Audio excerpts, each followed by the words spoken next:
आज आपण अय्यंगार स्टाईल रवा केक करणार आहोत।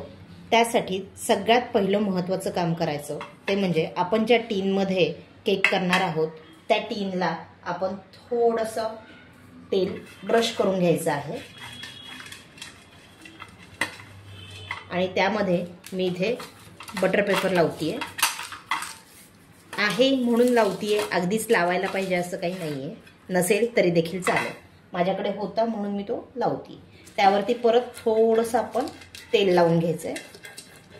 मी रिफाइंड ऑइल वापरतीये, तुम्ही सुद्धा त्याचप्रमाणे रिफाइंड ऑइल वापरा। त्याचं कारण असं, कुठलंही वास येणारा तेल जर वापरलं तर आपल्या केकला तो वास येणार, त्यासाठी रिफाइंड ऑइल वापरतीये मी इथे। हे बघा, या पद्धतीने आपण हा टीन जो आहे तो रेडी करून घेतलेला आहे। आता दुसरं महत्त्वाचं काम, इथे आपण कढई जी आहे ती प्रीहीट करायला ठेवणार आहोत। झाकण ठेवून द्यायचंय आणि बारीक गॅसवरती कमीत कमी 15 मिनिटं तरी आपली ही कढई जी आहे ती प्रीहीट झाली पाहिजे। 15 मिनिटांमध्ये आपलं बॅटर जे आहे ते रेडी होतं आणि कढई देखील परफेक्ट अशी गरम होते। चला तर मग आता सुरुवात करूयात अय्यंगार स्टाईल रवा केक करायला। इथे मी मिक्सिंग बाउलमध्ये 1.5 वाटी रवा घेतीये। हा बारीक रवा घ्यायचा आहे आपण। या 1.5 वाटी रवामध्ये आपण पोह्याचे साधारणतः 3 ते 4 चमचे दही टाकायचं आहे। आपण ज्याच्याने पोहे खातो तोच चमचा घेतलेला आहे। 4 चमचे मी इथे दही टाकलेला आहे। ज्या वाटीने आपण रवा घेतलेला होता त्याच वाटीने मी पिठी साखर इथे घेतीये। पिठी साखर जी आहे ती 1 वाटी पिठी साखर आपण याच्यात टाकायची आहे। त्याचप्रमाणे मी त्यामध्ये 2 चमचे मिल्क पावडर टाकतीये। आता अर्धी वाटी आपण त्याच्यामध्ये कंडेन्स्ड मिल्क टाकणार आहोत। याच्याने खूप छान फ्लेवर येतो, त्यामुळे नक्की टाका। ज्या वाटीने रवा घेतला होता त्याच वाटीने इथे मी अर्धी वाटी मैदा घेतीये। त्यामध्ये 1 चमचा बेकिंग सोडा, अर्धा चमचा खाण्याचा सोडा, 1 चिमूट मीठ टाकतीये आणि हे जिन्नस आपण छान त्यामध्ये चाळून घ्यायचे आहेत। चाळून घेतल्याने काय होतं, जर एखाद दुसरा लंप असेल मैद्यामध्ये तर तो व्यवस्थित जो आहे फक्त चाळलेला मैदा त्यामध्ये पडतो। आता हे सर्व जिन्नस आपण छान असे एकत्र करून घ्यायचे।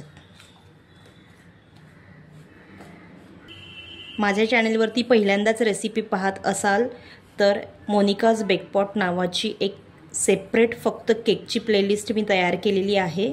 त्यामध्ये मी भरपूर प्रकारच्या केक रेसिपीज ऑलरेडी अपलोड केलेल्या आहेत, नक्की पहा। तुम्हाला रेसिपी आवडली तर सबस्क्राईब करा आणि त्यातली सगळ्यात आवडलेली तुम्हाला केकची कोणती रेसिपी आहे हे मला कमेंट सेक्शनमध्ये नक्की सांगा।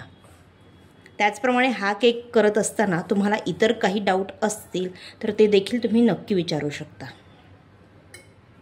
यात आपण पाव वाटी तेल टाकणार आहोत। 1 वाटी मी साय असलेलं दूध टाकलेलं आहे आणि हे छान असं मिक्स करून घ्यायचं आहे।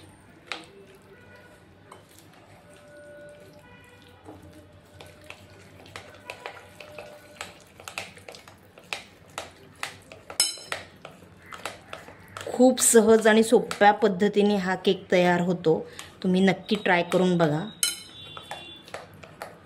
आणि कमीत कमी जिन्नसमध्ये होतो। सगळ्यात मिक्सिंग छान व्हावं यासाठी आपण बीटरच्या सहाय्याने थोडं मिक्स करून घेऊया।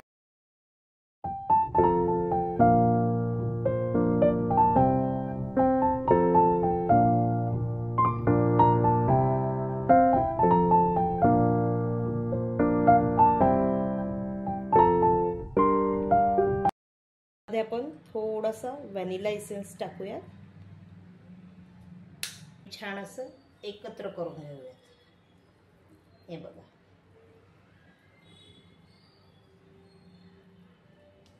इसेन्स जो आहे तो छान एकत्र झालेला आहे। आणि आता आपण तयार केलेल्या टीनमध्ये आपलं हे जे बॅटर आहे ते ओतणार आहोत.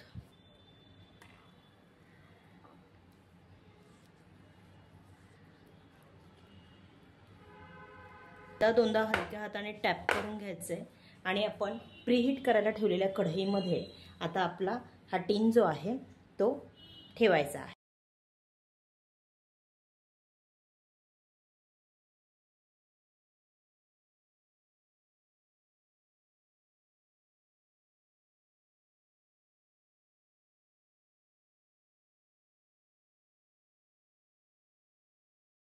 साधारणतः 40 ते 45 मिनिटांसाठी आपण हा केक जो आहे तो सिम गॅसवरती छान असा बेक करून घेऊयात. 40 ते 45 मिनिटांमध्ये केक मस्त असा बेक झालाय. मी त्याला छान थंड करून घेतलाय. आता आपण याच्या कडा ज्या आहेत त्या थोड्या सोडवून घेऊयात म्हणजे एकदम फास्ट असा तो डिमोल्ड होईल.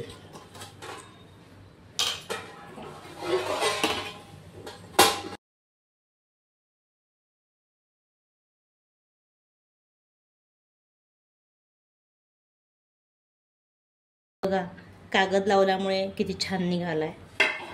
आता आपण हा पेपर देखील काढून घेऊयात.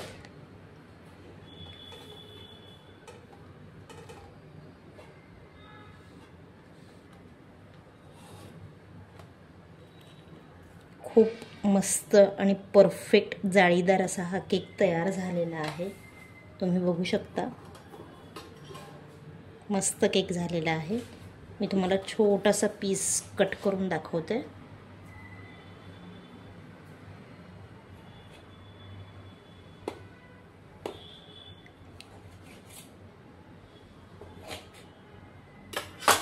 हे बघा खूप छान मस्त स्पॉन्जी असा केक झालेला आहे.